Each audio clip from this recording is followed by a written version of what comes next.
Coffee. That's what kept Hayes' diner alive at 2 a.m. Not the food, though Anna's meatloaf had its loyal fans. Not the atmosphere, since the vinyl booths were cracking and the jukebox hadn't worked since I was 16. Just coffee, hot and strong, for truckers making the haul to Milwaukee and insomniacs who couldn't face their empty apartments. I'd been pouring that coffee for 5 years now, ever since Mom and Dad died in the accident that also took Sarah. Except Sarah didn't die in the accident. She disappeared 3 days later. They found her body 2 weeks after that, but I didn't think about Sarah during the graveyard shift. Couldn't afford to. Grief didn't pay rent on a struggling diner, and the bank didn't care that my 29-year-old hands were the only thing standing between this place and foreclosure. The bell above the door chimed. I glanced up from wiping down the counter, cloth still in hand. 4 men walked in. 3 of them looked like they'd stepped out of a cologne advertisement, all sharp suits and sharper eyes. The 4th, the one in front, made the others look like background props. He was tall, maybe 6'3", with black hair swept back in a way that suggested either a very good barber or a complete lack of concern for current trends. His suit probably cost more than my monthly revenue. But it was his eyes that made me pause mid-wipe. Dark brown, nearly black, and so intense I felt them assess the entire diner in the span of a heartbeat. Giovanni Ricchetti. I didn't know his name yet, but I knew the type. Money, power, danger. Sit anywhere, I called out, forcing professional cheer into my voice. Menus are on the tables. He chose a booth in the back corner. Of course he did. View of both entrances, wall at his back. The 3 men arranged themselves strategically, 2 in the booth across from him, 1 at the counter with a clear sightline to the door. I'd seen this dance before. Not often, but enough to recognize it. Anna emerged from the kitchen, took one look at our new customers, and immediately busied herself with the coffee machine in the back. 60 years in Chicago taught you when to be invisible. I grabbed my order pad and approached their table. The man in the expensive suit was reading our laminated menu, like it contained classified information. His fingers drummed once against the table. Long fingers, clean nails. A ring on his right hand caught the overhead light. My heart stopped. The world narrowed to that single piece of jewelry. Gold, antique, with an intricate seal carved into deep red stone.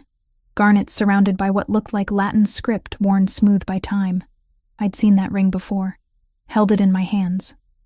Watched it catch the light exactly like this on someone else's finger. Ma'am? I blinked. One of the men at the counter was staring at me. Coffee. I managed, voice rough. I'll get coffee. I retreated to the counter, my hands shaking as I grabbed the pot. This wasn't possible. That ring was unique. Sarah had shown it to me the last night I saw her alive, eyes bright with excitement she wouldn't explain. She'd worn it on her right hand, middle finger, exactly where this stranger wore his. When they found Sarah's body, the ring was gone. Police said robbery, probably. I'd never seen it again. Until tonight. I returned to their booth, pot in hand, and poured 4 cups without spilling despite the tremor in my fingers. Up close, the ring was even more distinctive. The seal showed what looked like a lion rampant, surrounded by words I couldn't make out. My sister had a ring like that, I heard myself say. The effect was immediate. His hand froze halfway to the coffee cup. Those dark eyes snapped to my face with an intensity that made my breath catch. What? His voice was deep, controlled, with the barest hint of an accent I couldn't place. That ring. I pointed with the coffee pot, unable to stop myself. My sister wore one exactly like it, 5 years ago. How? The single word carried weight. Not a question. A demand. I swallowed hard. I don't know. But she did. I saw it. She wore it the last night I saw her alive. The 3 other men had gone completely still. The one at the counter had shifted position slightly. My survival instincts belatedly kicked in, screaming that I'd said something very wrong to very dangerous people. But the man with the ring just stared at me. Something flickered across his face. Shock, maybe. Or recognition. What was your sister's name? He asked quietly. Sarah. Sarah Hayes. He closed his eyes briefly. When he opened them again, something fundamental had changed in his expression. "Sit down," he said. "I'm working." "Sit down." I sat. Anna was going to kill me for abandoning the counter, but my legs had stopped taking commands from my brain. He removed the ring from his finger and placed it on the table between us. Under the diner's harsh lights, I could see the craftsmanship even more clearly. This wasn't costume jewelry. This was an heirloom. "This ring has been in my family for 300 years, he said. "It's one of a kind, hand-forged in Naples, brought to America by my great-great-great-grandfather. There is no other ring like this in the world." "Then how did my sister—" "6 years ago this ring was stolen from me." His jaw tightened. "Taken during an attack that killed 6 of my men. I thought it was lost forever." My mouth went dry. 6 of his men. This man commanded men. Had men who could be killed. "It reappeared 1 year later," he continued. "Someone left it on my desk. No note, no explanation. I never discovered who returned it or how they obtained it.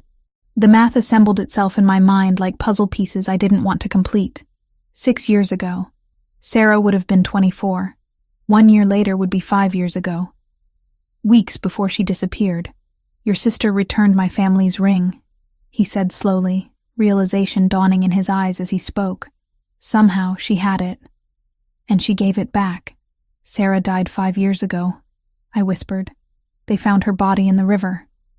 The police said—" "What did they say?" "Random violence. Wrong place.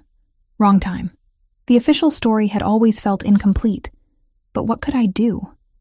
I was 24, drowning in funeral costs, and suddenly responsible for a failing diner. She'd been dead about 2 weeks when they found her. He picked up the ring, turned it over in his fingers. What was her full name? Where did she work? Sarah Elizabeth Hayes. She was a freelance translator. German, Italian, some Russian. She worked from home mostly, but sometimes clients hired her for in-person meetings. I heard my voice from a distance. Too calm for the conversation we were having. "Why are you asking?" "Because I think your sister died because of this ring," he said. "And I think I know who killed her." The coffee pot slipped from my fingers. It hit the table, bounced, rolled. He caught it with reflexes that seemed too fast, set it upright without spilling a drop. "I don't understand," I managed. "You don't need to understand." "Not yet."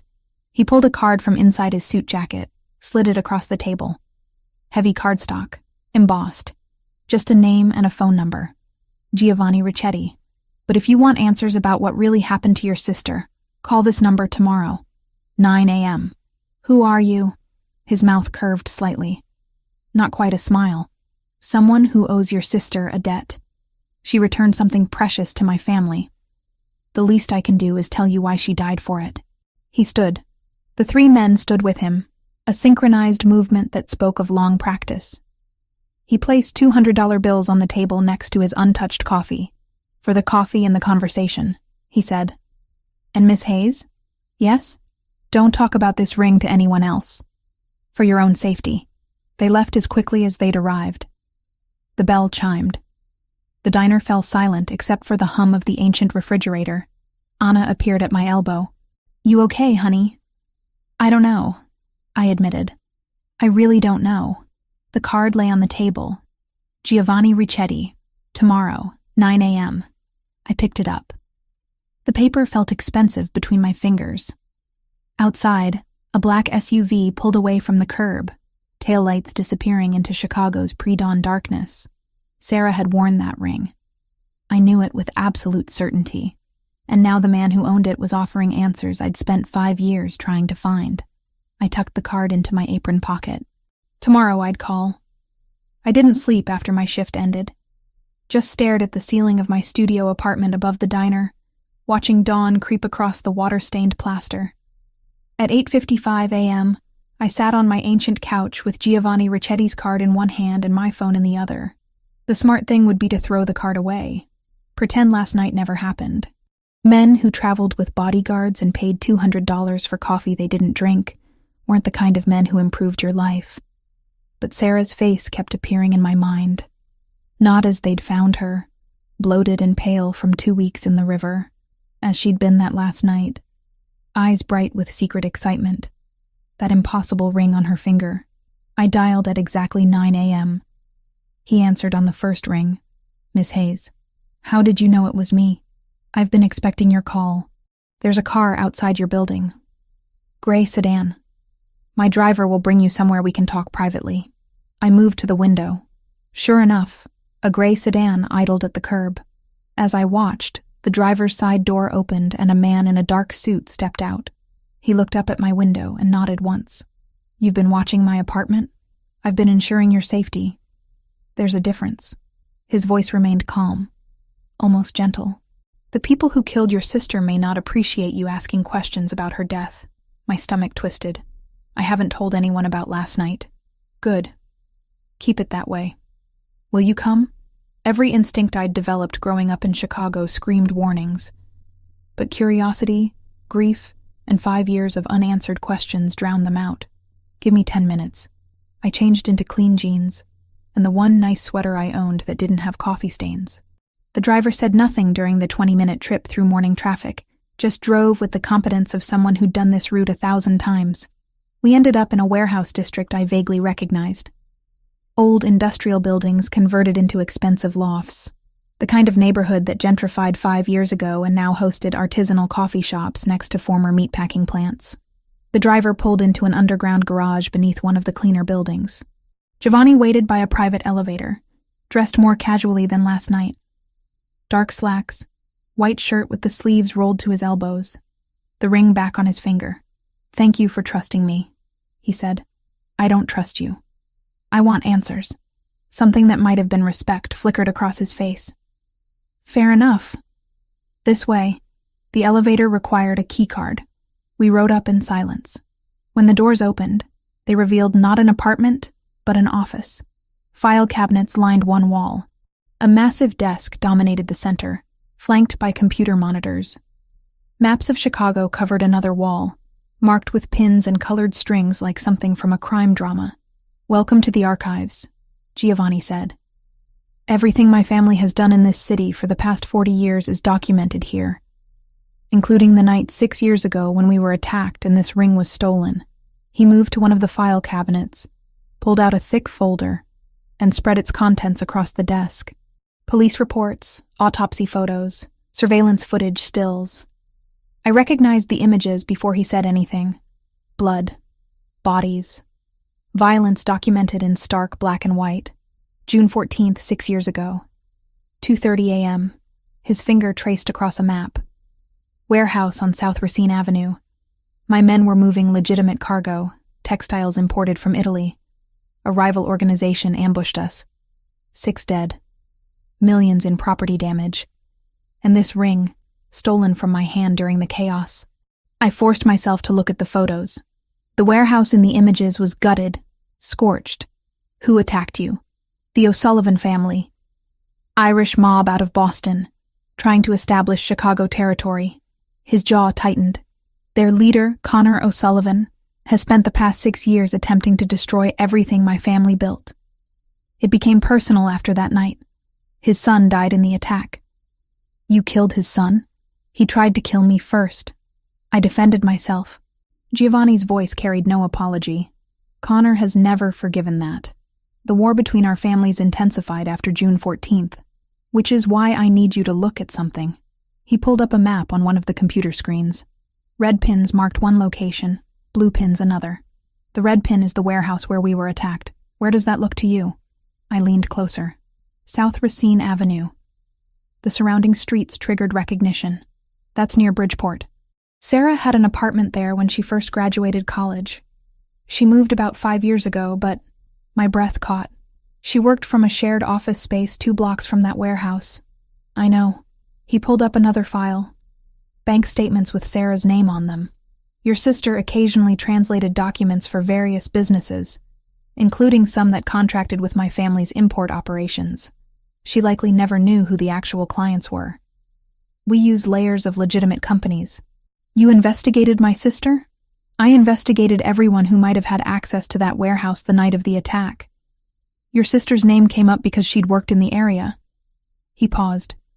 But she wasn't there that night. I verified her alibi years ago. She was at a translation conference downtown, surrounded by witnesses. Then how? Security footage from 3 days after the attack. He clicked a key. Grainy black and white video filled the screen. A figure in a dark coat and hood approached the burned-out warehouse in daylight. The police had cleared the scene, but I kept private surveillance active. Watch. The figure circled the building once, hesitant, then darted inside through a gap in the damaged wall. Emerged 12 minutes later, hands shoved deep in pockets. Walked quickly away. That's Sarah. I didn't need to see her face. I knew the way she moved, how she ducked her head when nervous. What was she doing there? I believe she went to see what happened. Possibly heard about it through her work connections. And while searching the ruins, she found my ring.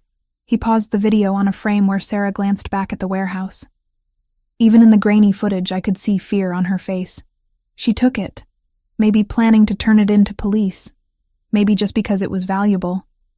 But she kept it for months. Why? That's what I want to know. He pulled out another document. A bank statement showing a deposit to Sarah's account.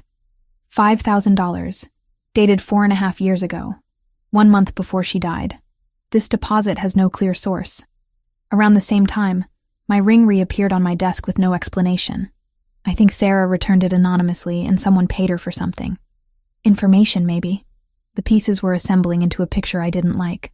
You think Sarah got involved in something connected to your business?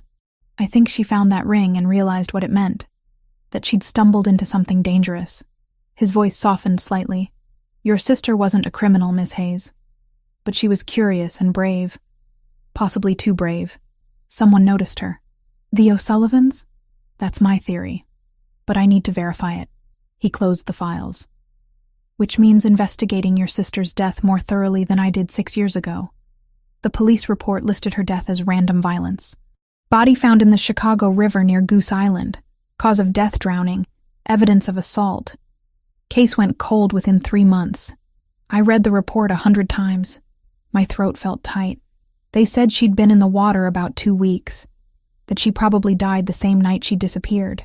Police reports can be falsified, especially when influential people want certain questions to go unanswered. He met my eyes directly.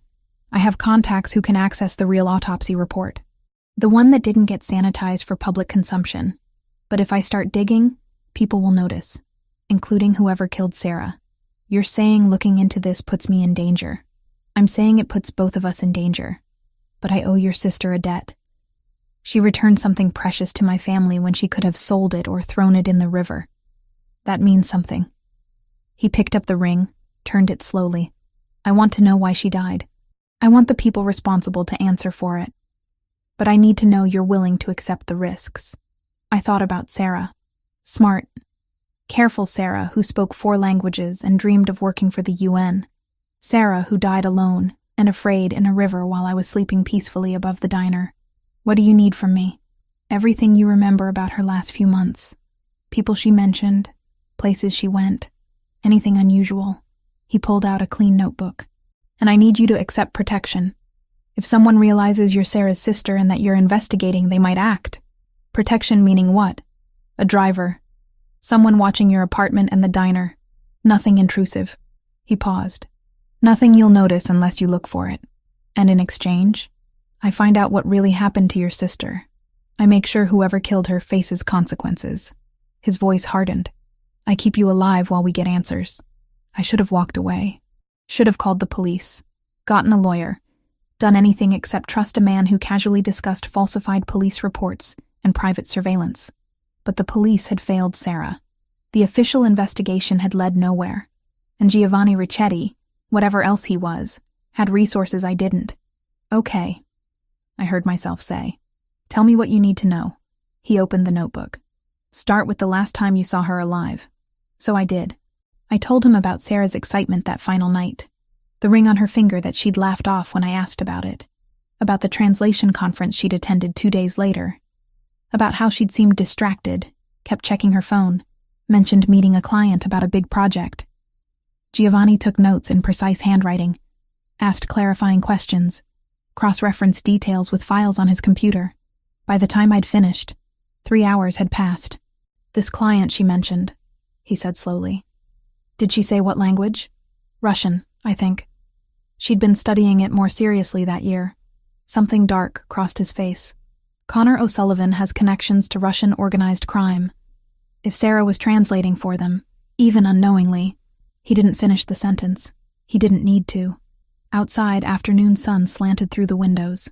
Somewhere in Chicago, people were living normal lives, working normal jobs, not sitting in warehouse offices discussing their sister's murder with a man who probably had blood on his hands.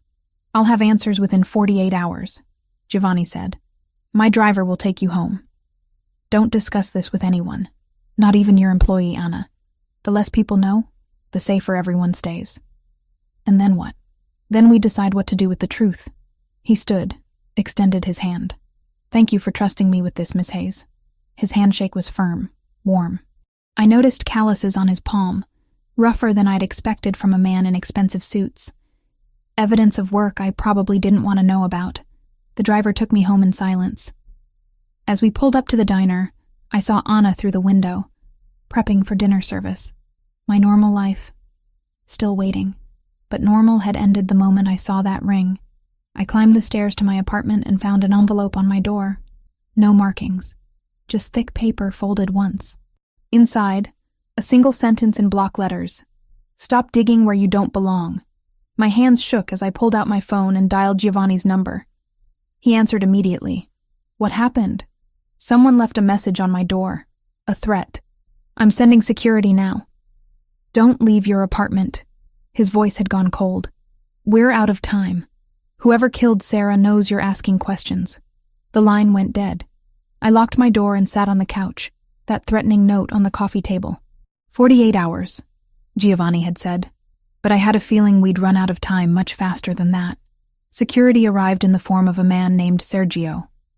Mid-40s, barrel-chested, with the kind of watchful calm that suggested military training. He examined the threatening note without touching it, then swept my apartment like he expected to find bombs in the coffee maker. "You're moving to a safe house tonight," he said. Not a suggestion, a statement of fact. "I have a business to run. You have a life to protect." His voice wasn't unkind. "Giovanni's already making arrangements. You'll keep your routine at the diner, but you'll sleep somewhere secure, non-negotiable." That was how I ended up in a high-rise apartment in River North with floor-to-ceiling windows, security cameras on every corner, and a panic button by the bed. The furniture was expensive and impersonal, corporate housing for people who needed to disappear temporarily. Giovanni showed up at 7 that evening with takeout from a Thai place that definitely didn't deliver to this address. He'd traded the suit for dark jeans and a black sweater that made him look younger, less intimidating, almost human.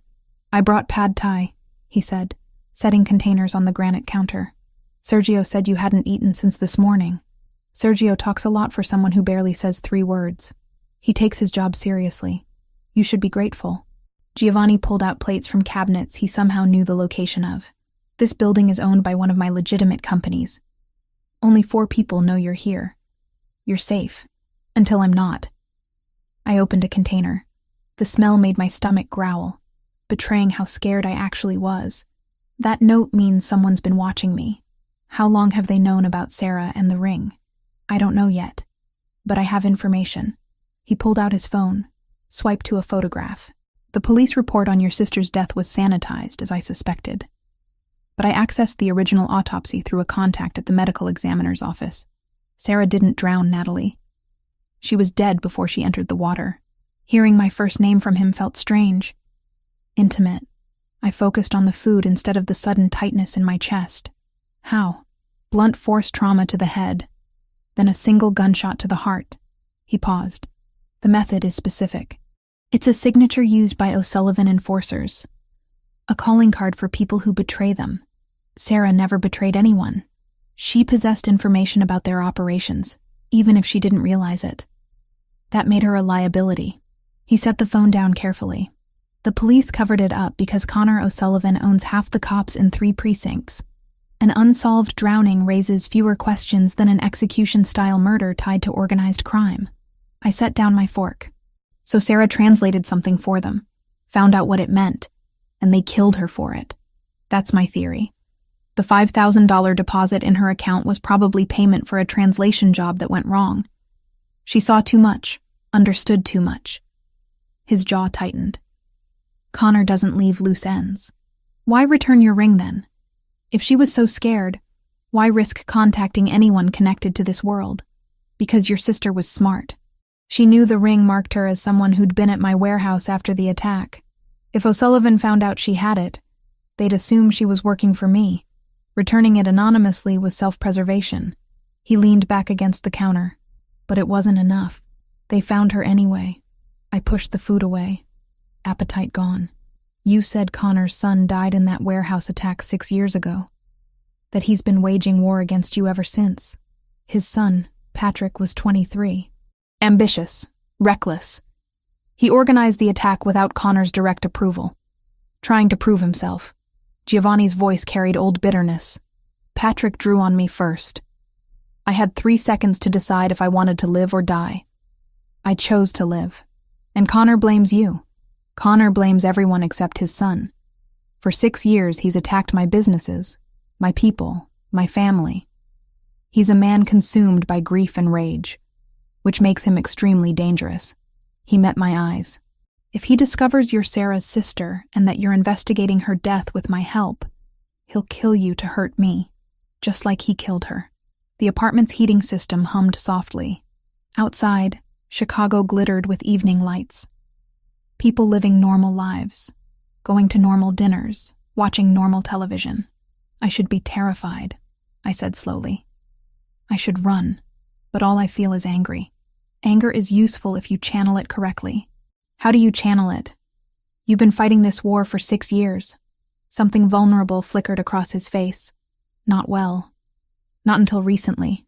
He moved to the window, hands in his pockets. Connor killed my older brother 4 years ago. Antonio. He was 38. Had a wife and 2 daughters. Connor's men planted a bomb in his car because Antonio refused to back down from expanding our territory in Cicero. I'm sorry. Sorry doesn't bring him back. Sorry doesn't protect his daughters from growing up without a father. His reflection in the window looked haunted. I became the head of my family that day. 32 years old. Suddenly responsible for hundreds of people. Dozens of businesses. A war I didn't start but couldn't end. Every decision I've made since then has been about keeping my people alive and making sure Antonio's death meant something. I understood suddenly why he'd agreed to investigate Sarah's death. It wasn't just about the ring or some abstract concept of debt. It was about all the people Connor O'Sullivan had destroyed in his single-minded quest for revenge. Where do we go from here? I asked. I keep digging into Sarah's last few weeks. The translations she did, the clients she met, everything that might connect her to O'Sullivan operations. He turned from the window.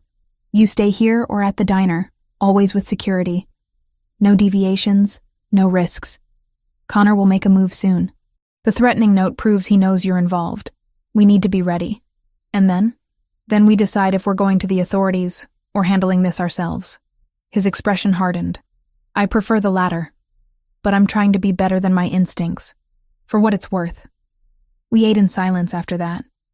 The food was good despite everything. Giovanni insisted on staying until Sergio's shift started at midnight, doing work on his laptop at the kitchen counter while I pretended to watch television. The domesticity of it felt surreal. A mob boss doing spreadsheets while I flipped through channels showing sitcoms and reality competitions. At 11:45, he closed his laptop. I need to tell you something. My stomach tightened. What? I'm not a good man, Natalie. I've done things that would horrify you. Hurt people, ordered violence, operated outside every law you believe protects civilization. He stood, gathering his things. But I honor my debts. Your sister returned something precious to me when she didn't have to. That makes her death my responsibility to avenge. I don't want revenge. I want justice. Sometimes they're the same thing. He paused at the door. Sometimes they're not. When we find out which one this is, I need to know you can live with my methods. I don't know if I can. Then figure it out. Because once we start down this road, there's no turning back. His dark eyes held mine. Connor O'Sullivan doesn't forgive, doesn't forget, doesn't show mercy. If we're going to stop him, we need to be willing to fight on his terms. He left before I could respond.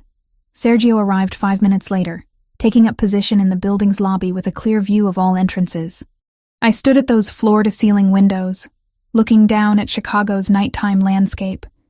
Somewhere out there, Connor O'Sullivan was planning his next move. Somewhere out there, the answers to Sarah's death waited. I called Giovanni's number. He answered immediately. "I can live with your methods," I said. "As long as they lead to the truth." A pause. Then, quietly, "They will. I promise you that." The next 3 days passed in strange routine.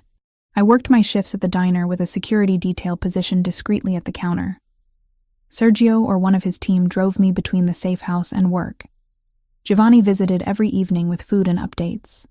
He'd found the company that had contracted Sarah for Russian translation 5 years ago. A shipping firm that, when properly investigated, turned out to be an O'Sullivan front for moving contraband. Sarah had translated invoices and customs documents, probably never realizing the cargo manifests were fiction. She stopped working for them 3 weeks before she died, Giovanni explained over Chinese takeout on day 4. Filed a complaint with the contracting agency about suspicious requests. That complaint disappeared from their records, but I found a backup copy. What kind of requests? They asked her to deliberately mistranslate certain documents, make numbers match across different forms even when they didn't align. She refused. He pulled up an email on his phone. She sent this to her contact at the agency. "I believe I'm being asked to participate in illegal activity. I'm terminating this contract effective immediately." 2 days later, someone deposited $5,000 in her account from an untraceable source. Hush money, or a final payment with a threat attached. "Stop talking or else." His expression darkened. 3 weeks later, she died. Connor's people had 3 weeks to decide she was a risk they couldn't afford. Can we prove any of this? Not in a court of law.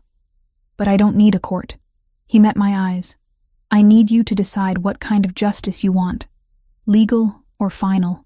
Before I could answer, my phone buzzed. Anna's name on the screen. I answered, heart already racing. "Natalie, honey, you need to come to the diner right now." Anna's voice shook. "Someone broke in during closing. Tore the place apart. Left a message painted on the wall." "What kind of message?" "It says, 'Your sister should have stayed quiet. So should you.'" Giovanni was already moving, grabbing his jacket, phone to his ear calling Sergio. I followed, pulse hammering. The safe house suddenly felt like a trap instead of protection.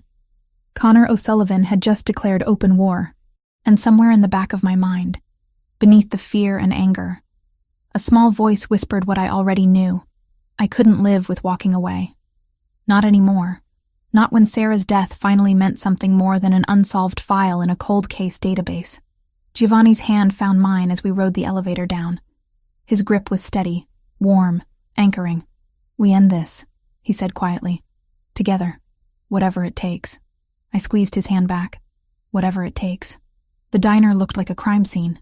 Tables overturned, chairs smashed, the vintage jukebox my father had restored lying in pieces across the checkered floor. But the worst part was the wall behind the counter. Red paint dripped down in uneven letters 2 feet high. "Your sister should have stayed quiet. So should you." Anna sat in the only intact booth, wrapped in a blanket despite the warm night. 2 of Giovanni's men stood guard at the door, while Sergio photographed every angle of the destruction. "They waited until I left at 9, Anna said when I sat beside her. Her hands trembled around a cup of tea. I locked up, walked to my car like normal. Came back 20 minutes later because I forgot my reading glasses. Found this. Did you see anyone? A black truck drove past when I was coming back. No plates. Didn't think anything of it at the time." She squeezed my hand. "Honey, what's going on? This isn't random vandalism." Giovanni appeared before I could answer. He crouched in front of Anna, his voice gentle. "Ma'am, you're not safe here tonight. My men will drive you home and post security outside your house. Don't come to work tomorrow. Take a few days. This is about Natalie, isn't it? About her sister?" "Yes." He didn't elaborate.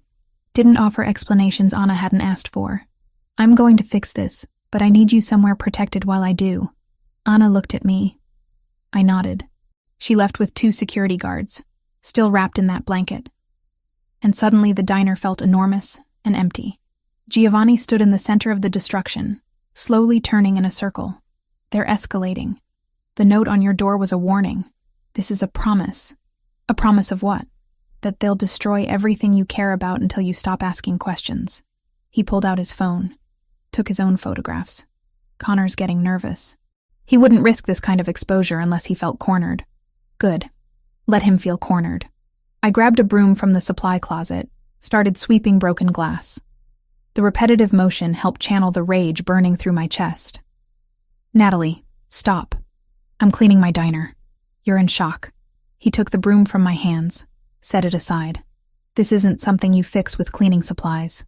Then what do I fix it with? Violence? Murder? My voice cracked. You keep talking about your methods, about making Connor pay, but I don't know how to be that person. I serve coffee. I make small talk with truckers at 3 a.m. I don't know how to fight a war. You don't have to fight it alone. His hand settled on my shoulders, steady and warm. That's what I'm here for. Why? The question burst out before I could stop it. Why do you care this much? Sarah returned your ring 5 years ago. That debt's paid. You could walk away. I could. His dark eyes held mine. But I won't. You want to know why? Because I'm tired of watching Connor O'Sullivan destroy innocent people. Because your sister deserved better than dying afraid and alone for the crime of being honest. Because you... He stopped, jaw tightening. Because I what? Because you remind me that not everything in this world is corrupt and brutal. That some people still believe in justice instead of revenge. His hands dropped. I've spent 6 years becoming someone I barely recognize. Someone who orders violence without flinching. Who makes decisions that cost lives. You make me want to be better than that. The confession hung between us. Outside, a siren wailed past. Inside, the diner's destruction seemed less important than the way Giovanni was looking at me. Like I was something precious and fragile. I'm not fragile, I said quietly. I'm scared and angry, but I'm not breakable. I know. That's what terrifies me. He stepped back, running a hand through his hair. Come on. Sergio's team will secure this place and document everything. We need to talk somewhere private. Back at the safe house, Giovanni spread new files across the dining table. I kept digging while you were working today. Found something that changes everything. He pulled out a document covered in Cyrillic text. This is a contract Sarah translated 5 years ago. The shipping company claimed it was for industrial machinery. Actually, it was for weapons. High-end military surplus being moved from Russia to the U.S. through Chicago. My stomach dropped. Sarah helped them smuggle weapons? Sarah translated words on a page without understanding context. But then she got smart. Started researching the companies listed in the contracts. He pulled out printouts with highlighted sections. She found connections between the Russian suppliers and known criminal organizations. Found inconsistencies in the paperwork that proved the cargo manifests were fraudulent. And she kept evidence. She kept everything. Probably planning to go to authorities once she had enough proof. His expression darkened. But O'Sullivan's people were monitoring her. They discovered she was documenting their operation. That's when they paid her $5,000. Blood money. A test. To see if she'd take payment and walk away quietly. When she didn't, when she terminated her contract and filed that complaint, they had their answer. He pulled out one final document. An email, partially redacted. I found this on a server O'Sullivan thought was secure. It's from one of his lieutenants to Connor directly. I read the visible portions. Translator problem resolved. No loose ends. Message sent to others who might consider similar actions. They murdered her as an example, I whispered. Yes. And they covered it up with help from corrupted officials who owed Connor favors. Giovanni's voice had gone cold. Your sister died because she tried to do the right thing. Because she believed in law and justice and wouldn't compromise those values even when threatened. I sank into a chair. Sarah's face swam in my memory. Younger sister by 12 minutes. But always the brave one. The one who stood up to bullies, who called out injustice, who believed the system would protect people who told the truth. The system had failed her. Spectacularly. I want to go to the FBI, I said. We have evidence. We have Connor's own communications. Let them handle it. The FBI investigation would take months, maybe years, and Connor has enough money to buy the best defense lawyers in the country. He might walk. Giovanni leaned against the table. Is that justice? Him living in a mansion under house arrest while your sister is dead? It's better than nothing. Is it? He pulled out his phone, showed me a photo. Young woman, maybe 20, with Giovanni's dark eyes and sharp cheekbones. This is Camilla, my sister. She's 24, studying medicine at Northwestern. Wants to be a trauma surgeon. Why are you showing me this? Because Connor knows about her. Has known for years. He's waiting for the right moment to hurt me by hurting her. His hand tightened on the phone. If we go public with this evidence, Connor will know he's cornered. Cornered animals lash out. Camilla would become a target. As would you, Anna. Everyone connected to this. So what's the alternative? We just kill him. We make him vulnerable. Expose his operations enough that his own people turn on him. Crime families run on loyalty and profit. If you remove both, the organization collapses from within. Giovanni set the phone down carefully. I'm not talking about murder. I'm talking about strategic dismantling. That's just revenge with better PR. Maybe. But it keeps innocent people alive while putting Connor somewhere he can't hurt anyone else. He moved to stand in front of me. I'm trying to find a middle ground between the man I was and the man I want to be. Help me figure out where that ground is. I looked up at him. This man who'd walked into my diner a week ago and turned my entire world inside out. Who'd shown me the truth about Sarah's death and offered resources I'd never have accessing alone. Who looked at me like I was something worth protecting, worth changing for. We build a case, I said slowly. We gather every piece of evidence, document everything, make it impossible to deny or cover up. Then we give it to someone who can't be bought. A journalist with a national platform. Someone who'll make so much noise that even corrupt officials can't ignore it. Something like hope flickered across Giovanni's face. You have someone in mind? Maybe. I dated a guy in college who went into investigative journalism. Works for the Tribune now, covers organized crime. He owes me a favor. I pulled out my phone. His name is Marcus. If I give him this story with documentation, he'll run it. And once it's public, Connor loses the protection that comes from operating in shadows. Marcus. Giovanni's expression shifted. You dated him? 3 years, undergrad, ended amicably. We still get coffee occasionally. I raised an eyebrow. Is that a problem? No, of course not. But his jaw had tightened slightly. As long as he's trustworthy. He is, probably the most ethical person I know. I started composing a message. I'll reach out. Set up a meeting. You bring the evidence. We make Connor O'Sullivan's life very public and very difficult. Giovanni was quiet for a moment. Then, you're brilliant. You know that? I'm practical. There's a difference. But warmth spread through my chest at the compliment. How long will it take to compile everything? 2 days, maybe 3. I need to verify sources, clean up anything that might compromise my family's legitimate businesses. He sat across from me. This might not stop Connor completely. He's survived exposure before, but it'll hurt him. Limit his power. Maybe push his organization into turning on him to save themselves. I met his eyes. And it'll give Sarah's death meaning beyond being a footnote in a closed case file. Yes. He reached across the table, took my hand. His palm was warm, calloused, steady. Thank you. For finding a better way than my instincts wanted. We sat like that for a while. Hands linked across the table. The evidence of Sarah's murder spread between us. Outside, Chicago hummed with late-night life. Inside, something fundamental had shifted between Giovanni and me. When he finally stood to leave, he hesitated at the door. Natalie? Yes? After this is over, after Connor's dealt with and you're safe. He paused. Would you have dinner with me? Somewhere normal, not takeout in a safe house. Despite everything, I smiled. Are you asking me on a date? I'm asking if you'd want to spend time with me when your life isn't in danger, and I'm not investigating your sister's murder. His expression was almost shy. I'd understand if the answer is no. Ask me again when this is over, I said softly. When we both know who we are outside of crisis mode. He nodded, something like relief crossing his face. I'll hold you to that. After he left, I stood at the window looking out over the city. Somewhere out there, Connor O'Sullivan thought he'd broken me with his threats and violence. Thought I'd run scared like he probably expected Sarah to do 5 years ago. He was wrong about Sarah. And he was wrong about me. I pulled out my phone and sent the message to Marcus. Need to talk. Have a story that'll make your career. Can you meet tomorrow? His response came within minutes. Always. Your place or mine? Neither, I typed back. I'll send you an address.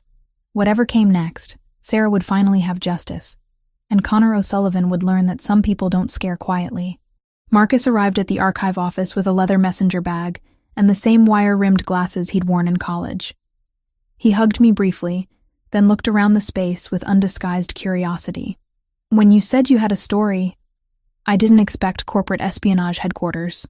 He noticed Giovanni standing by the desk. And you are? Giovanni Ricchetti. No handshake offered. Natalie's told you why you're here? Just that it involves her sister's murder and organized crime. Marcus pulled out a notebook, ever the journalist. I'm listening. We spent 3 hours walking him through everything. The ring, the warehouse attack, Sarah's translation work for O'Sullivan Fronts, the falsified police reports. Giovanni provided documentation for each claim, redacting anything that might implicate his own family in unrelated matters. Marcus took notes in shorthand, asked pointed questions, occasionally stopped us to verify timeline details. By the end, his expression had shifted from professional interest to barely contained excitement. This is Pulitzer-level work, he said quietly. If I can verify even half of these documents, Connor O'Sullivan goes down. His entire organization collapses. How long until you can publish? Giovanni asked. 2 weeks minimum. I need to confirm sources, get legal approval, maybe reach out to federal contacts for comment. Marcus glanced between us. You understand that once this goes public, there will be retaliation. O'Sullivan won't go quietly. We're counting on it, Giovanni said. Once he's exposed, his own people will turn on him to save themselves. Rats leaving a sinking ship. Marcus packed his notes carefully. Natalie, can I talk to you outside for a minute? Giovanni's jaw tightened, but he nodded. I followed Marcus to the hallway. Are you safe with him? Marcus asked without preamble. Giovanni Ricchetti isn't exactly known for charity work. His family runs half the port operations in Chicago through questionable means. I know what he is. I also know he's the only reason I'm still alive. I kept my voice low. Connor O'Sullivan killed Sarah, Marcus. Executed her and covered it up. Giovanni's helping me get justice. At what cost? I don't know yet, but it's worth it. I met his concerned gaze. Print the story. Make Connor pay for what he did. That's all I'm asking. He hugged me again, tighter this time. Be careful. You're playing in a world that doesn't forgive mistakes. After Marcus left, Giovanni was quiet. We drove back to the safe house in tense silence. Finally, as we pulled into the garage, he spoke. You care about him. Marcus, I did once. Not anymore. Not like that. I turned in my seat. Are you jealous? I don't get jealous. I get territorial. The corner of his mouth lifted. There's a difference. Not really. Fair point. He killed the engine. For what it's worth, I'm trying not to be the kind of man who controls who you talk to or sees threats in old relationships. Trying is good. Keep trying. We were laughing when his phone rang. Sergio's name on the screen. Giovanni answered, expression shifting instantly to something cold and focused. When? How many casualties? A pause. Lock down the warehouse district. Full security on all family properties. I'm on my way. He ended the call. O'Sullivan hit one of our storage facilities an hour ago. Burned it to the ground. 2 of my men are dead. The warmth between us evaporated. I'm coming with you. Absolutely not. Those men died because Connor knows we're building a case against him. I need to see what we're dealing with. I grabbed my jacket. I'm not asking permission. For a moment, I thought he'd argue. Instead, he just nodded tersely. Stay close to me. Do exactly what I say. Understood? The warehouse was still smoldering when we arrived. Fire trucks lined the street, firefighters working to contain flames that had already consumed most of the structure.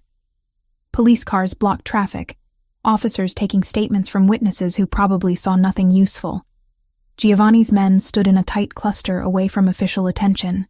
Sergio approached as we exited the car, his expression grim. Both dead were on perimeter patrol. Throats cut, professional work. Attackers used the bodies as distraction, hit the warehouse while we responded to finding them. He handed Giovanni a phone. They left this on one of the bodies. Giovanni checked the phone. His jaw tightened. He showed me the screen. A text message. "Stop helping the Hayes girl or your sister is next." "Camilla," I whispered. "She's in class at Northwestern right now. I've got 6 men surrounding her who she doesn't know exist." But his hands shook slightly as he pocketed the phone. "Connor's never directly threatened her before. This is new. Because he's scared. We're getting too close. Or because he's decided scorched earth is his only option." Giovanni turned to Sergio.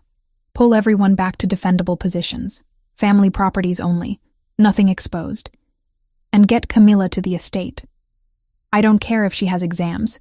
She's not safe at school." Sergio moved immediately. Giovanni stood watching the warehouse burn. Flames reflected in his dark eyes. "I should have anticipated this," he said quietly. "Should have known Connor would escalate. You can't predict everything. I can try. Those men had families. They trusted me to keep them safe." He pulled out his phone, made a call. Spoke in rapid Italian to someone on the other end. When he finished, his expression had hardened into something frightening. "I'm moving assets, consolidating power. If Connor wants war, he'll get it. That's not the plan. Marcus needs time to publish. Marcus has 2 weeks. I have hours before Connor hits another target." He turned to me. "You're going back to the safe house. Non-negotiable. I need to handle this without worrying about your safety. I can help. You can stay alive. That's how you help." His voice gentled slightly. "Please, Natalie. I can't think clearly if I'm terrified Connor's going to grab you off the street." I wanted to argue. Wanted to insist I wasn't helpless. But 2 men were dead, and Giovanni's sister was being threatened, and my presence complicated his ability to protect everyone else. "Okay, but you check in every 2 hours. I need to know you're safe too." Something softened in his expression. "Deal." Sergio drove me back while Giovanni coordinated response to the attack. The safe house felt more like a prison than protection, but I forced myself to stay put. Every news alert on my phone showed the warehouse fire. Speculated about gang violence. Quoted police sources about ongoing investigations into organized crime. Giovanni called at 6 p.m. "Camilla's secure at the estate. She's furious with me for pulling her out of school, but alive and protected. That's what matters. How are you holding up?" "I've had better days, but I've also had worse." Background noise suggested he was mobile, probably in a car. "O'Sullivan hit 2 more properties this afternoon. A gambling operation in Greektown and a legitimate restaurant in Little Italy. No casualties this time, just property damage. He's trying to provoke me into retaliation. Will you retaliate?" Silence. Then, "I'm trying not to. Trying to be the man who waits for Marcus's story to destroy Connor legally. But it's difficult when my people are dying and my sister is threatened. I know, but we're so close. 2 weeks and this ends the right way. 2 weeks feels like a lifetime when you're waiting for the next attack." He exhaled slowly. "I need to go. Security briefing in 5 minutes. I'll call you later." He didn't call later. At 11 p.m., Sergio called instead. "There's been an incident. Camilla's car was ambushed leaving the estate. She's alive but injured. Giovanni's at Northwestern Memorial with her now." My hands went numb. "How bad?" "Gunshot wound to the shoulder, through and through, missed major arteries. She'll recover." His voice hardened. But O'Sullivan made his message clear. "Nobody connected to Giovanni is safe. I'm coming to the hospital. Giovanni said you'd say that. He also said absolutely not. The hospital might be under surveillance. I don't care. Get me there or I'll take an Uber." Sergio knew a losing battle when he heard one. We arrived at Northwestern Memorial 40 minutes later. Giovanni stood outside a private room, still wearing clothes stained with what I realized was blood. His sister's blood. He looked up as I approached. Whatever mask he usually wore had shattered completely. What remained was raw fear and barely contained rage. "She was just driving to dinner with friends," he said, voice hollow. 6 men protecting her. They still got close enough to shoot. I didn't say anything, just wrapped my arms around him. He stood rigid for a moment, then collapsed into the embrace, face buried against my shoulder. His breathing was uneven, hands gripping my jacket like I was the only thing keeping him upright. "I can't lose her too," he whispered. "Antonio, my parents, so many friends. I can't lose Camila. You won't. She's going to be okay. This time. What about next time? Or the time after that?" He pulled back, eyes red. "Connor won't stop until everyone I love is dead or I am. That's who he is. Then we stop him first, whatever it takes." I thought I knew what that meant. Thought I could wait for legal justice. His expression shifted to something cold and decided. I was wrong. Some people don't deserve mercy or time. They deserve... Giovanni. I gripped his face in both hands, forced him to look at me. "Don't let him turn you into something you'll regret. Connor wants you to lose control, to give him justification for more violence. Don't give him that. My sister is in a hospital bed with a bullet wound. I know, and we will make him pay, but not by becoming him." I held his gaze. 2 weeks. Let Marcus publish. Let the world see who Connor O'Sullivan really is. Then, if he's still a threat, we deal with him your way. He closed his eyes, jaw working. When he opened them again, some of the coldness had receded. 2 weeks. But if he comes after you or Camilla again before then, all bets are off. Agreed. A doctor emerged from Camilla's room. Young woman, South Asian, with the calm confidence of someone used to delivering difficult news. "Mr. Ricchetti? Your sister's asking for you. She's stable and awake." Giovanni straightened, wiping his eyes quickly. "Can Natalie come too? Family only usually, but given the circumstances..." The doctor glanced at the security stationed everywhere. "I'll allow it." Camilla looked younger than 24 in the hospital bed, connected to monitors and IVs. Her right shoulder was heavily bandaged, but her eyes were alert and furious. "If you say I told you so, I'm checking myself out of this hospital," she told Giovanni immediately. "I would never." He kissed her forehead gently. "How's the pain?" "Manageable with drugs. Unmanageable with the knowledge that I'm missing my anatomy practical tomorrow." She noticed me. "You must be Natalie. Giovanni talks about you constantly." "Camilla, it's true, and you know it. Natalie this, Natalie that." She smiled despite the circumstances. "I'm glad he has someone making him occasionally act like a human being instead of a walking anxiety disorder." Giovanni looked mortified. I laughed, surprising myself. "I like her already." "Of course you do. You both gang up on me." But relief had replaced the fear in Giovanni's expression. "Get some rest. We'll talk about school later." "We'll talk about me going back to school immediately," Camilla corrected. "I'm not hiding from Connor O'Sullivan. He doesn't get to control my life." "Your life I can rebuild. I can't rebuild you. Gio." She used what was clearly a childhood nickname. "I'm not made of glass. And I'm definitely not backing down from some vendetta-obsessed lunatic who thinks shooting people solves problems." Her expression hardened. "Destroy him. Whatever you need to do. You have my blessing." Giovanni squeezed her uninjured hand. "Working on it." We left her to sleep. Outside, dawn was breaking over Chicago. Giovanni and I stood in the hospital parking garage, exhausted and running on pure adrenaline. 12 days, he said quietly. Then Marcus publishes, and Connor's world ends. 12 days, I agreed. We can survive 12 days. His phone buzzed. He checked it, expression darkening. Connor just issued a statement through his lawyer. Claims Giovanni Ricchetti has been harassing his legitimate businesses, and that any property damage is justified self-defense. He's getting ahead of the story. He's declaring open war. Giovanni pocketed the phone. 12 days. But I'm done playing defense. Time to remind Connor O'Sullivan why people fear the Ricchetti name. The look in his eyes made me shiver.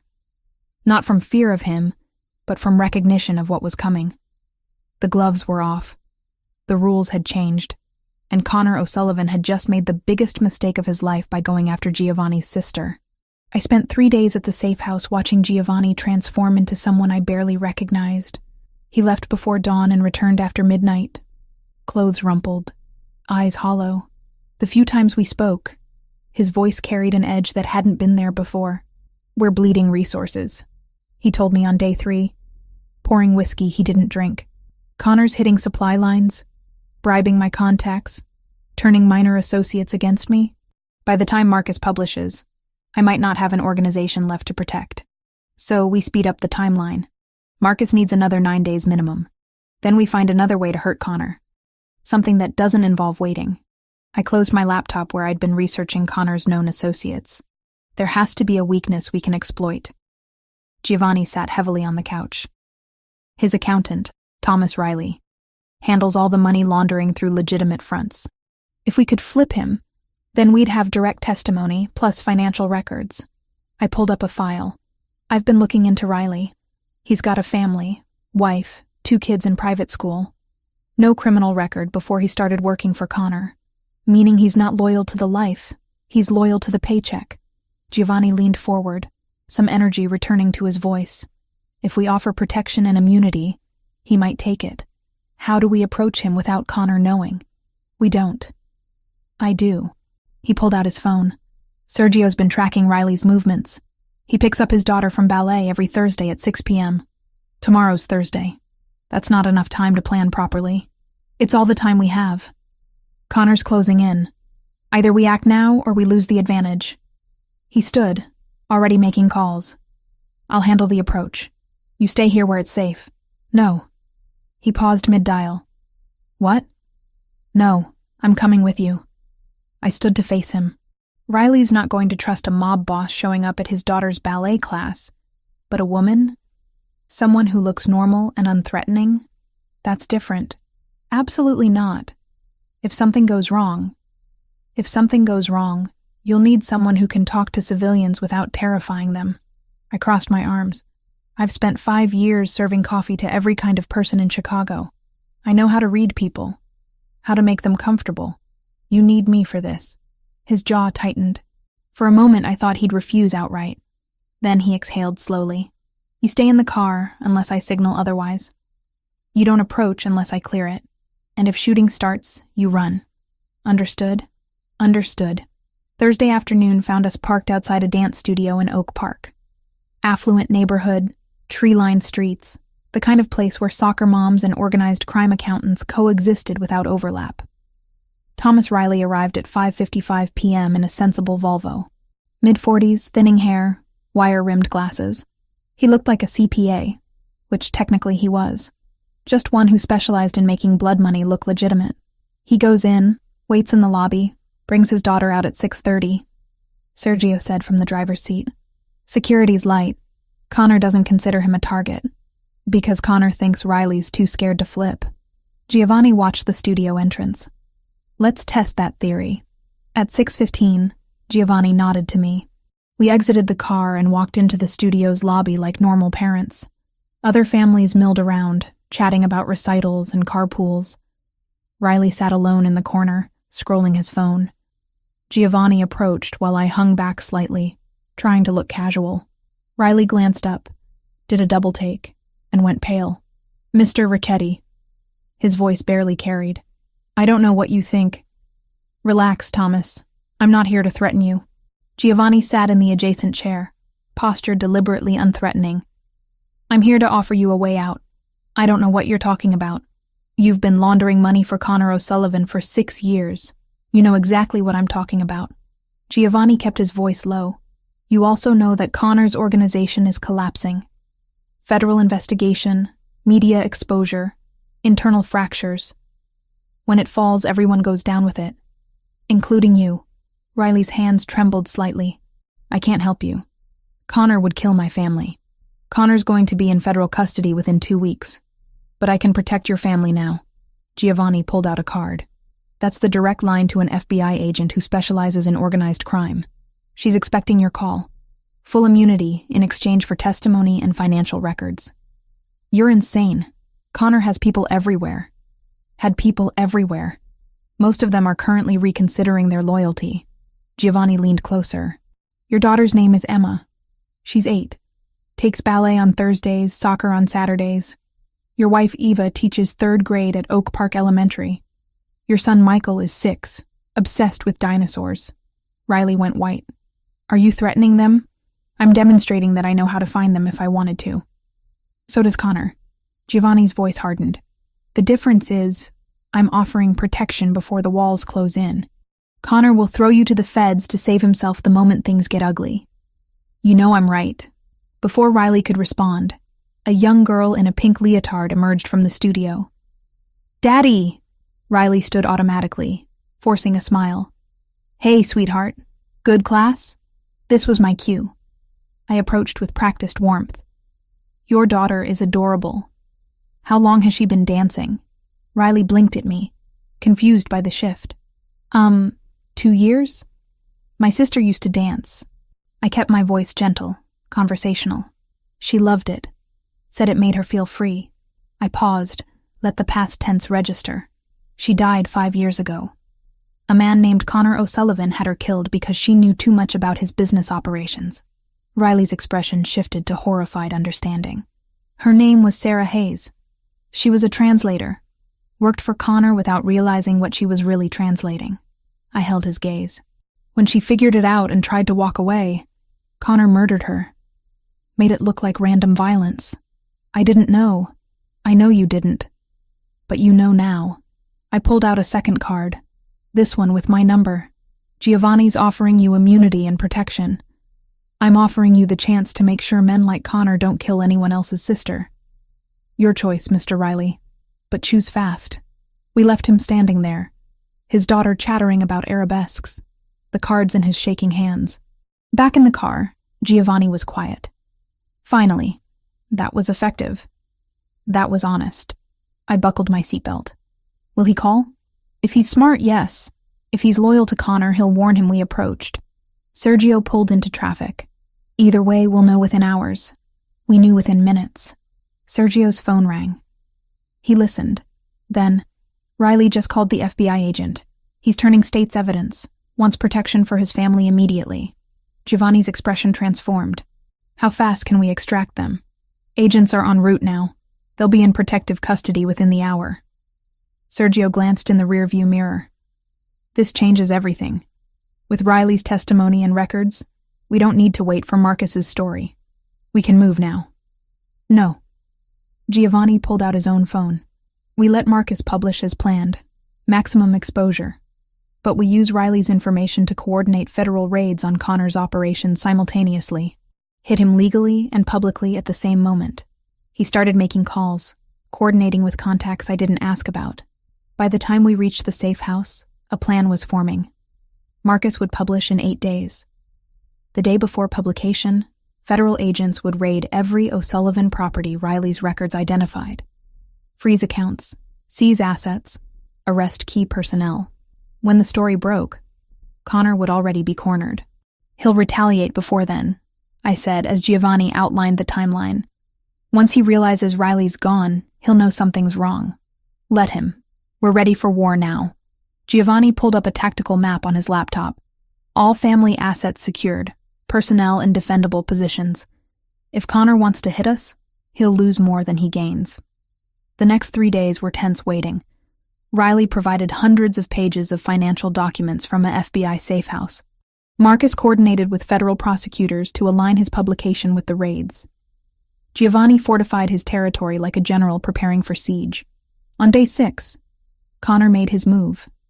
3 O'Sullivan vehicles tried to ambush a Richetti supply convoy on the highway. Giovanni's men were ready. The ensuing firefight blocked traffic for 2 hours and left 4 O'Sullivan soldiers dead. No Richetti casualties. He's desperate, Giovanni said, watching news footage of police processing the scene. Throwing bodies at a problem that can't be solved with violence. Will this speed up the federal response? Already has. They're moving raids up to tomorrow. His phone buzzed. Marcus is publishing day after tomorrow instead of waiting the full 8 days. We're out of time to be cautious. I felt it then. The reality of how close we were to ending this. Tomorrow, federal agents would dismantle Connor's empire. The day after, the world would know what he'd done to Sarah and countless others. And somewhere in Chicago, Connor O'Sullivan was realizing his kingdom was crumbling. Giovanni pulled me close suddenly. After tomorrow, when the dust settles, I need to know if you can still look at me. What do you mean? I mean that by this time tomorrow, I'll have helped destroy a man, coordinated with federal agents to dismantle an organization that, while criminal, employed hundreds of people who'll now face prosecution. I'll have done it without remorse. His dark eyes searched mine. I need to know if the person I'm becoming is someone you can accept. I thought about Sarah, about Camilla in a hospital bed, about Thomas Riley's daughter who'd almost lost her father to Connor's empire of fear. You're not becoming someone new. You're becoming someone better than you were. I touched his face gently. The old Giovanni would have just killed Connor and everyone connected to him. This Giovanni found a way to get justice while protecting innocent people. That's growth, even if my methods aren't exactly legal. Even then, I kissed him, brief and gentle. Nobody's perfect, but you're trying. That counts for something. His phone rang. Sergio's name. Giovanni answered, listened, and his expression went cold. Connor just issued a direct challenge. Wants to meet tomorrow night, neutral ground, to settle this like men. He set the phone down carefully. It's a trap. Has to be. Or it's a desperate man trying to maintain some illusion of control, I said slowly. Either way, it's an opportunity. To do what? To end this face-to-face. Let him think he has power. Then watch federal agents arrest him in real time while we're watching. I pulled up the raid timeline. The raids start at 6 a.m. tomorrow. By 8 p.m. when Connor wants to meet, his entire operation will be in federal custody. He just won't know it yet. Giovanni stared at me. Then he started laughing, genuine and surprised. You want me to show up to his trap after his empire is already gone. Let him think he has leverage he doesn't have, and then watch his face when he realizes he's lost everything. I smiled. Call it psychological warfare. It's brilliant. It's also insane and dangerous. So is everything else we've done. I held his gaze. But this way, we get to see Connor's face when his world ends. For Sarah. For Camilla. For everyone he's hurt. Giovanni pulled me into a fierce kiss. When he pulled back, his eyes were bright. All right. We do this your way. But Natalie?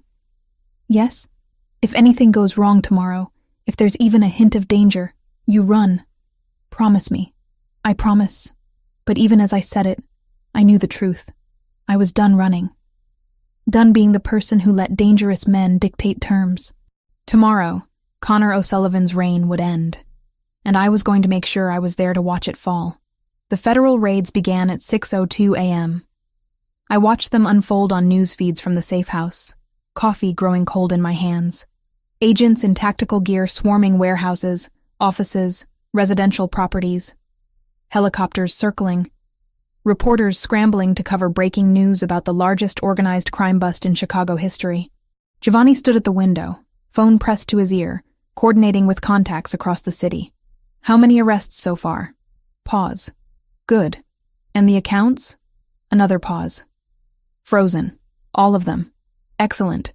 By noon, federal authorities had arrested 47 people connected to Connor O'Sullivan's organization, seized 12 properties, frozen assets worth an estimated $70 million.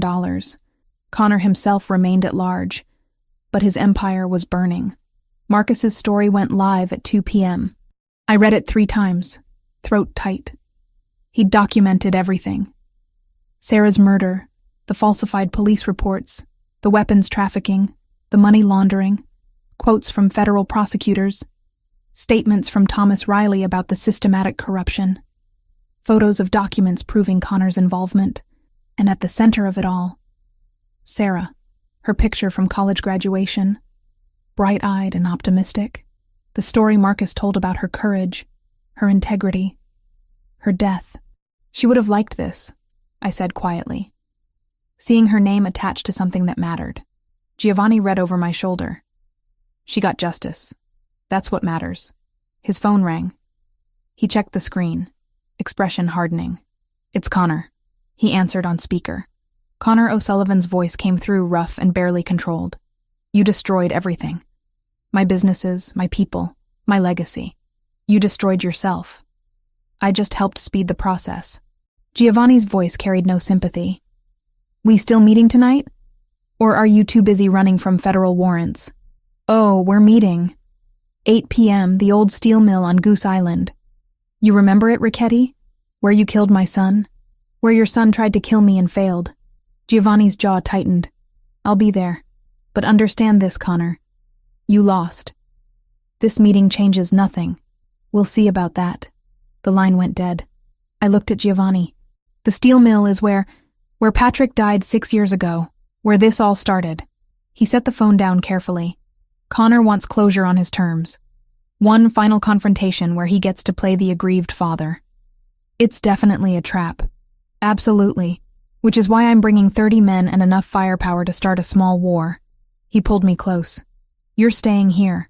I know you want to see this through, but I'm coming. I cut him off firmly. Connor threatened me, vandalized my diner, killed my sister.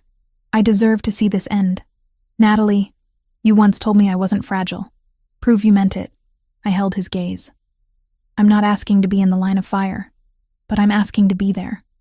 Please. He struggled with it. I saw the war in his expression between protection and respect. Finally, he nodded. You stay in the vehicle, armored, with Sergio and 2 other guards. You don't exit unless I give the all clear. Understood? Understood. We arrived at the old steel mill at 7:45 p.m. The place was a skeleton of rusted metal and broken windows, abandoned for decades. Perfect location for an ambush. Giovanni's men secured perimeter positions while Sergio parked our SUV with clear sight lines to the main entrance. Connor arrived at 8:03 p.m. Just 3 vehicles, maybe a dozen men. Significantly less force than Giovanni had brought. Either Connor was genuinely alone, or his backup was hidden extremely well. Connor himself looked like a man who'd aged 10 years in 2 days. Late 50s, gray hair unkempt, expensive suit wrinkled. He stood in the center of the mill's main floor, spotlit by the setting sun through broken skylights. Giovanni exited our vehicle. Sergio tensed but didn't stop him. I watched through bulletproof glass as Giovanni crossed the open space, stopping 20 feet from Connor. Their voices carried in the empty space, echoing off metal walls. 6 years, Connor said. 6 years I've waited for this moment. To watch your empire crumble like you made mine crumble. Your empire crumbled because you built it on violence and corruption. Mine still stands. Giovanni's posture was relaxed but ready. Whatever you're planning, it won't change what happened today. Federal agents have everything.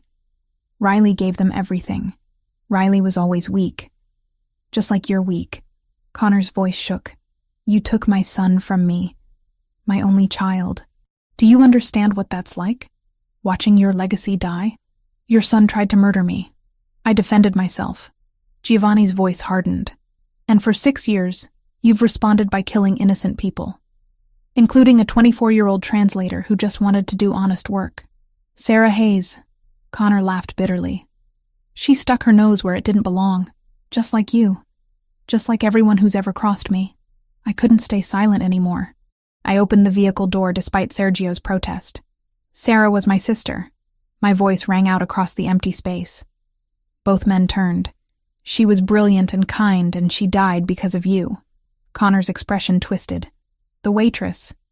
I should have killed you when I had the chance. You should have. But you were too busy playing games. I walked forward slowly, aware of Giovanni's tension but unable to stop.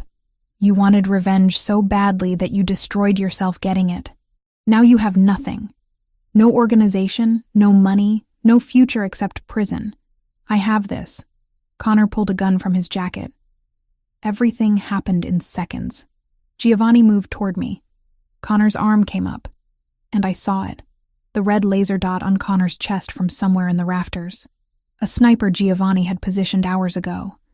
But the shot didn't come from the rafters. It came from behind Connor. One of his own men, weapon raised, fired twice. Connor jerked, stumbled. The gun fell from his hands. Federal agent, the man announced, pulling credentials. Connor O'Sullivan, you're under arrest for murder, racketeering, weapons trafficking. More agents emerged from positions I hadn't noticed. They'd been here all along, waiting. Connor collapsed to his knees, blood spreading across his shirt from what looked like shoulder wounds. Non-lethal. Deliberately placed. Giovanni reached me, pulled me behind him protectively. But the danger had passed.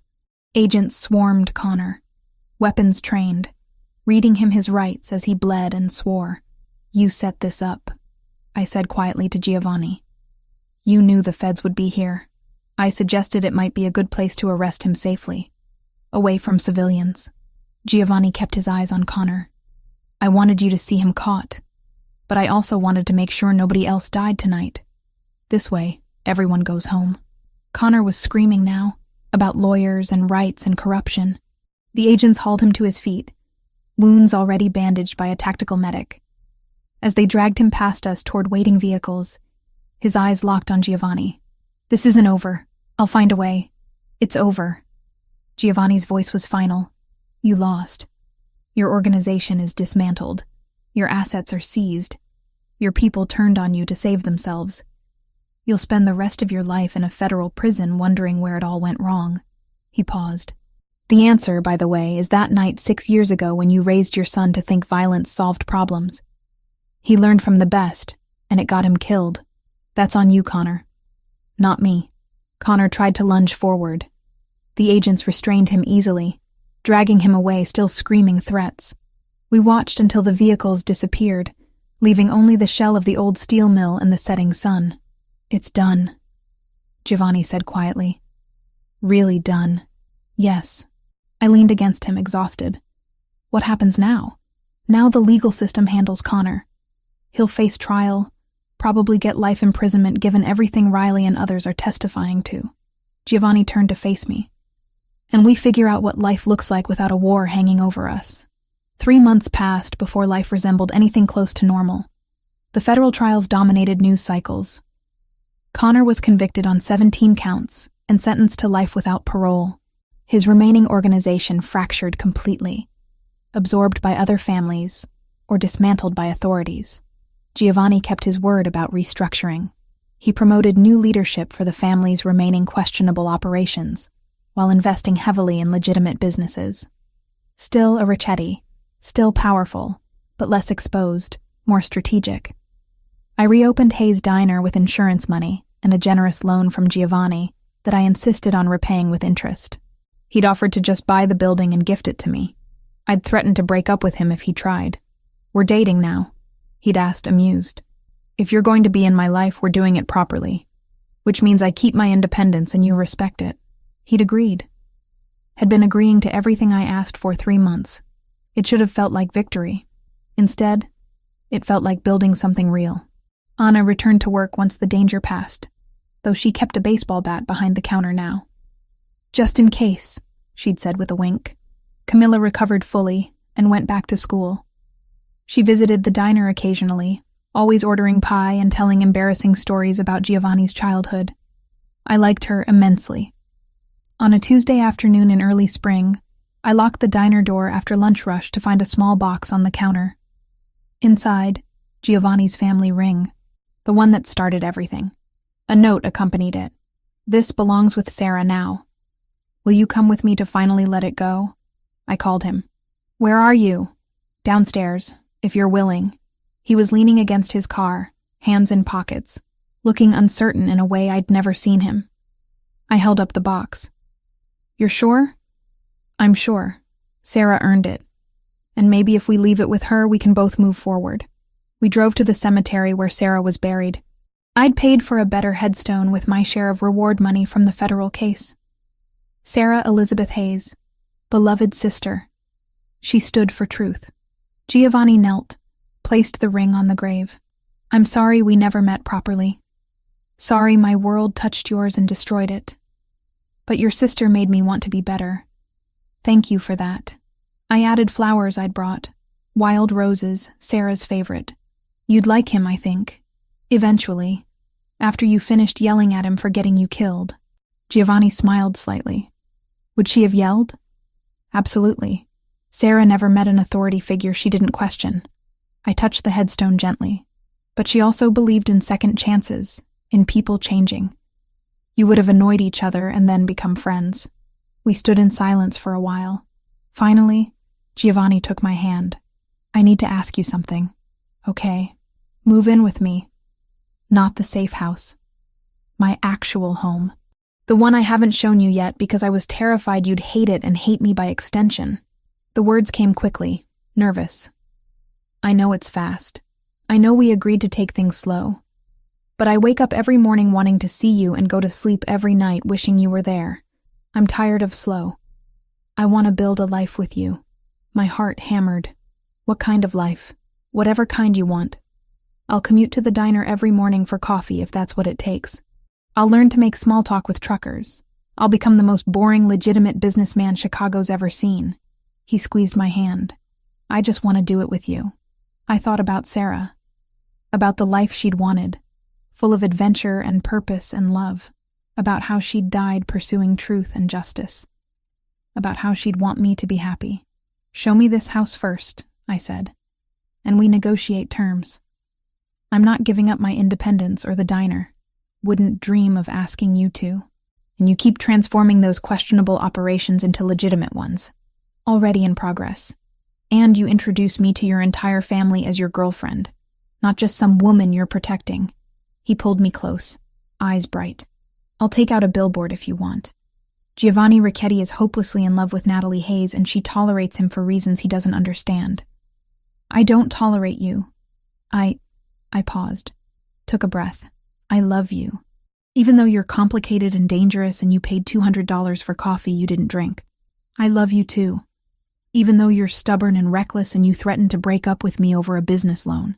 We kissed there in the cemetery. Spring sun warming the air. Sarah's grave between us.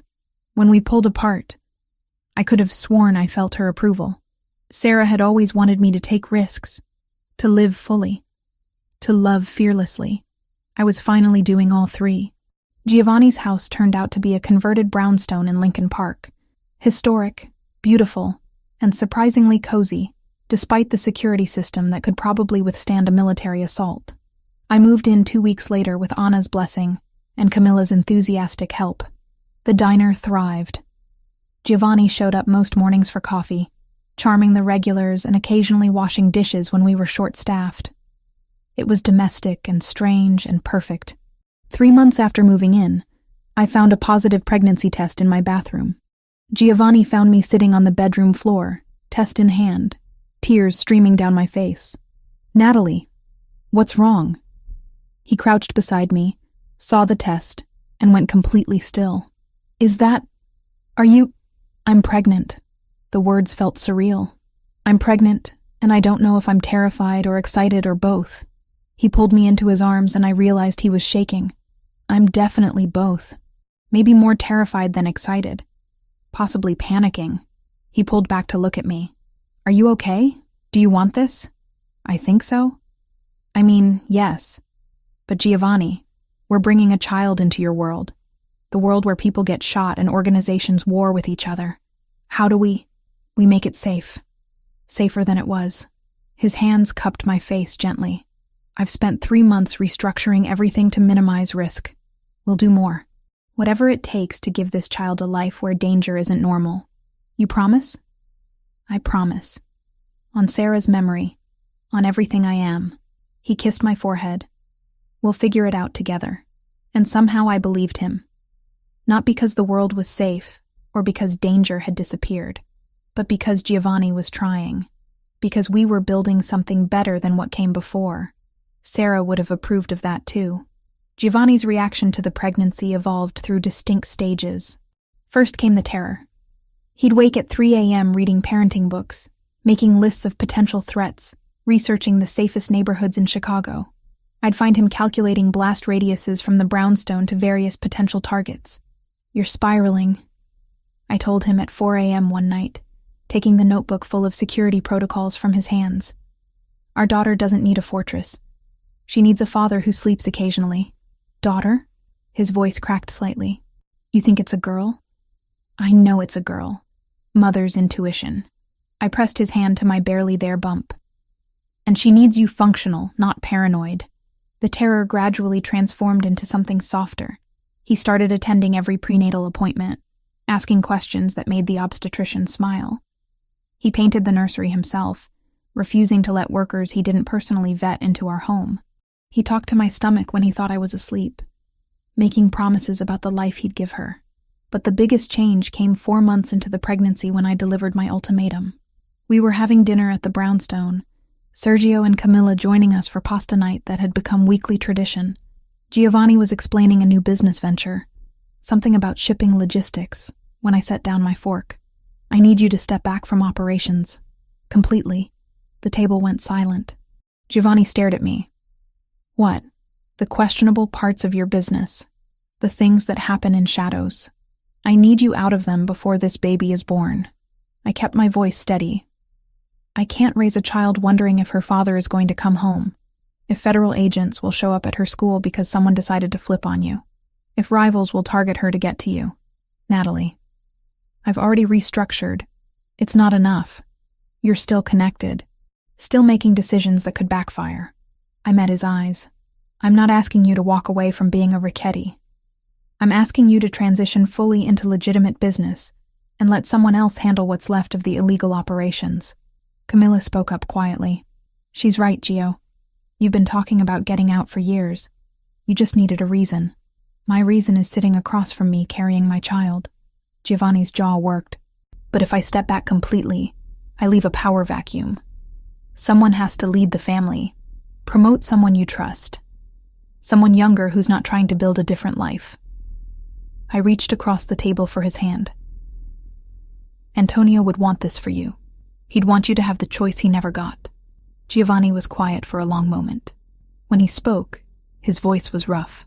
I'll need 6 months to transition. Find the right person. Ensure loyalty. Make sure the change doesn't cause instability. You have 4. She's due in 5. You're negotiating using our unborn daughter as leverage. I'm negotiating because I love you and I want decades with you, not years cut short by violence.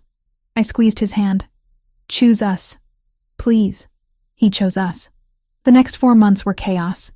Giovanni identified his successor, a sharp 32-year-old named Luca, who'd been running their Boston operations with brutal efficiency and surprising diplomacy.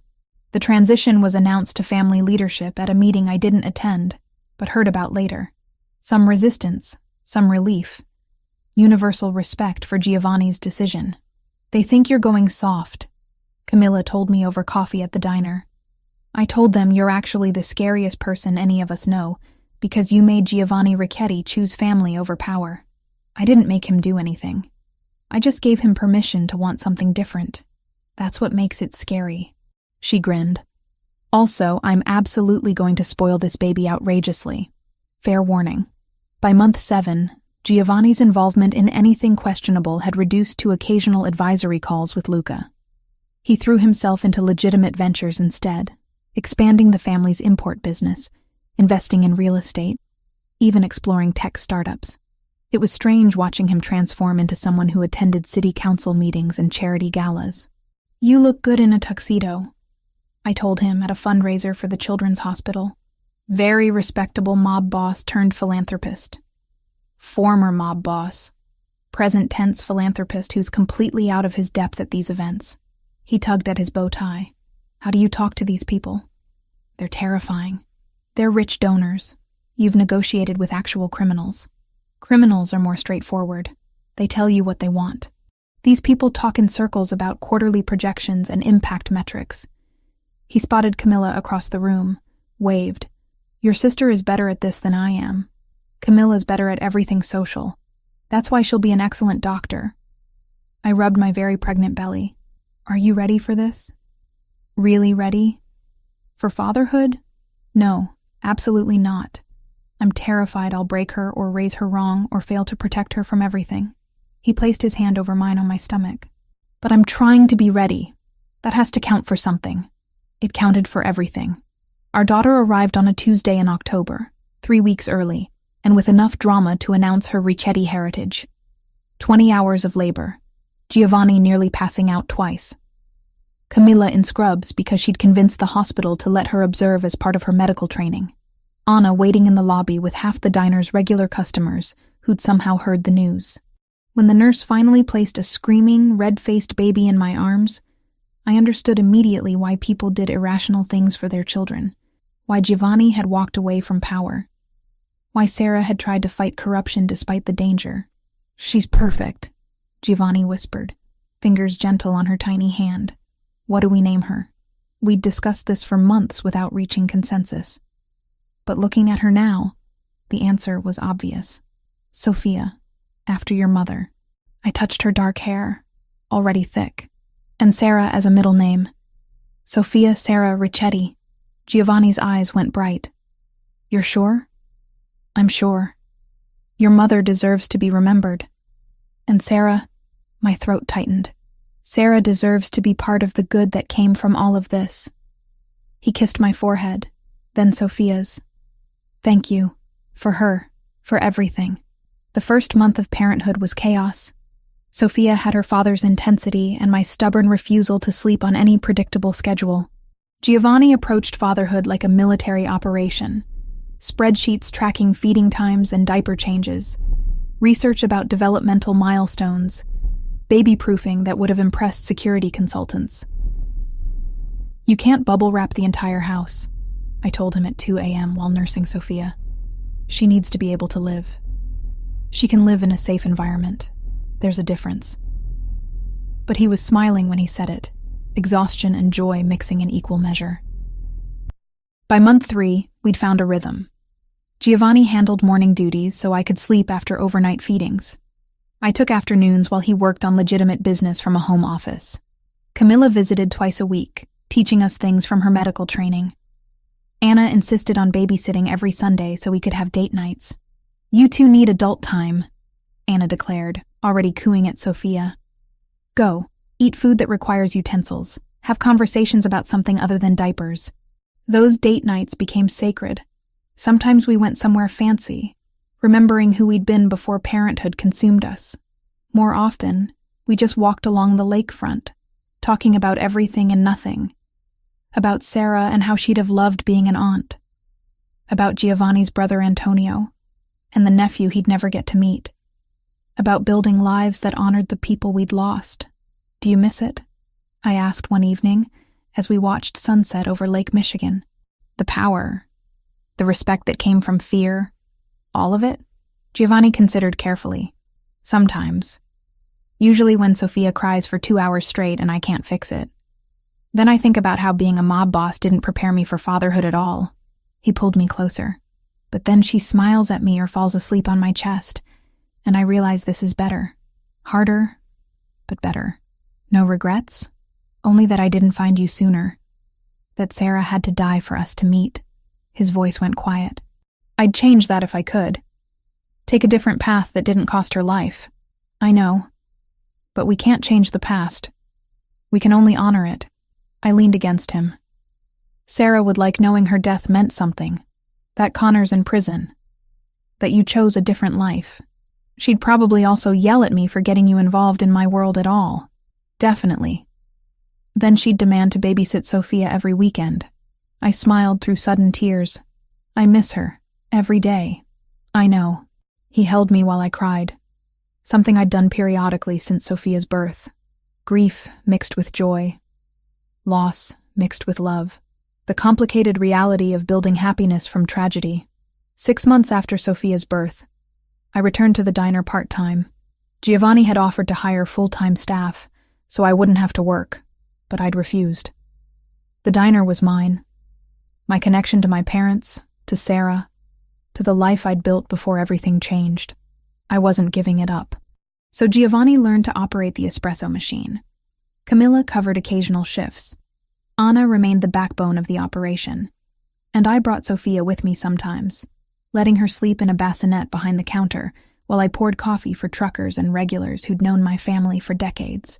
She's going to grow up smelling like coffee and hearing stories about the weird 3 a.m. crowd, I told Anna one afternoon while Sophia napped.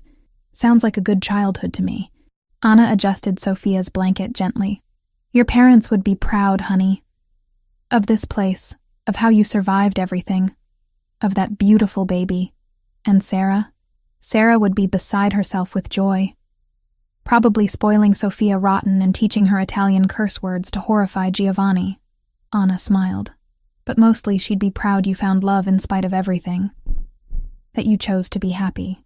On a random Thursday when Sophia was 8 months old, Giovanni showed up at the diner during lunch rush with flowers and a nervous expression. "We need to talk," he said. My stomach dropped. "That's never a good opening." "It's good, I promise. Can you take a break?" We sat in our usual booth while Anna watched Sophia in the counter. Giovanni pulled out a small box, set it on the table between us. "I know we've been doing this backwards. Living together, having a baby, building a life without doing the traditional steps." He opened the box. Inside, a simple diamond ring, elegant and understated. "But I want to do this part right. Natalie Hayes, will you marry me?" I stared at the ring. At Giovanni, this complicated man who'd walked into my diner 10 months ago and changed everything. Who'd helped me find justice for Sarah. Who'd transformed his entire life because I'd asked him to. Who woke up at 3 a.m. to soothe our daughter and made terrible dad jokes and loved me with an intensity that still took my breath away. "Yes," I said. "Obviously yes." He slipped the ring on my finger, and the diner burst into applause.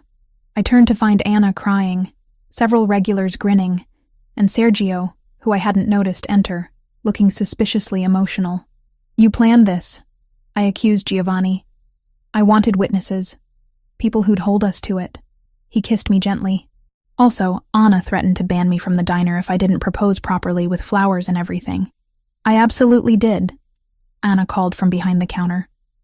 We married 2 months later in a small ceremony at the same cemetery where Sarah was buried. Camilla stood as my maid of honor. Sergio was Giovanni's best man. Sophia wore a tiny dress and slept through the entire thing. We kept it intimate, just family and close friends, exchanging vows with Sarah's headstone in view.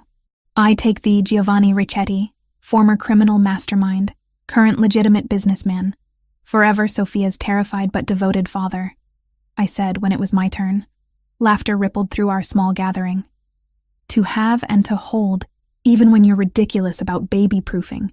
To love and to cherish, because you chose to be better, for as long as we both shall live." Giovanni's voice was rough when he spoke. "I take thee, Natalie Hayes, waitress extraordinaire, fierce advocate for justice, the scariest person I've ever met in the best way. To have and to hold, especially during 3 a.m. feedings. To love and to cherish, because you make me want to deserve you. For as long as we both shall live." We sealed it with a kiss, while Sophia woke up and immediately demanded attention. Perfect chaos. Perfect love. After the ceremony, I laid my bouquet on Sarah's grave. "You'd have liked him eventually," I told her silently. "Once you finished being furious. He makes me happy. I hope wherever you are, you're happy too. And thank you for the ring, for starting all of this." That evening, the diner hosted our reception. Anna had closed early and decorated with fairy lights and flowers. We danced between the tables. Sophia passed between aunts and uncles, regulars crashing the party with good wishes and terrible karaoke. Giovanni pulled me close during a slow song, Sophia asleep against his shoulder. This is not what I imagined my life looking like. Better or worse? Better. So much better it terrifies me. He kissed my forehead. "Thank you for taking a chance on a complicated man with a questionable past. Thank you for becoming someone worth taking a chance on." 6 months later, I found Giovanni at the diner on a quiet Tuesday afternoon. He sat in the booth where we'd first talked about the ring, Sophia in his lap, showing her pictures on his phone. "What are you two doing?" I asked, sliding in across from them. "Showing our daughter her Aunt Sarah, telling her the story about how her parents met because of a ring and justice and a very brave woman who tried to do the right thing." He looked up at me, eyes soft. "She should know where she comes from. All of it." Sophia grabbed for the phone, babbling in her own language. Giovanni let her, patient and gentle. This man who'd ordered violence without flinching now spent his afternoons teaching our daughter about family and heritage, and choosing to be better. "I love you," I said suddenly. Have I mentioned that recently? Not in the last hour. I was starting to worry. He grinned. "I love you too. Even though you make me work double shifts at the diner when we're short-staffed. Builds character. I have plenty of character. I'm a reformed mob boss turned respectable businessman and doting father. Keep telling yourself that. Former Don Ricchetti." He laughed. the sound rich and free. Sophia laughed too, not understanding the joke but happy to participate. And I realized this was everything Sarah would have wanted for me. Love, laughter, safety, purpose, a life built from tragedy, but defined by hope. The diner bell chimed, new customers entering. Time to get back to work, to the life I'd built serving coffee and raising a daughter, and loving a complicated man who'd chosen change. But first, I leaned across the table and kissed my husband. Then I kissed our daughter's forehead. Family. Hard-won and precious and worth every struggle to get here. Sarah's ring remained in the family vault, a reminder of where we'd started. But this, Sophia's laughter, Giovanni's peace, our quiet life, was the legacy that mattered. The proof that sometimes justice looks like vengeance, sometimes like trials, but most often like choosing to build something good from the rubble of what was lost. And that was enough. More than enough. It was everything.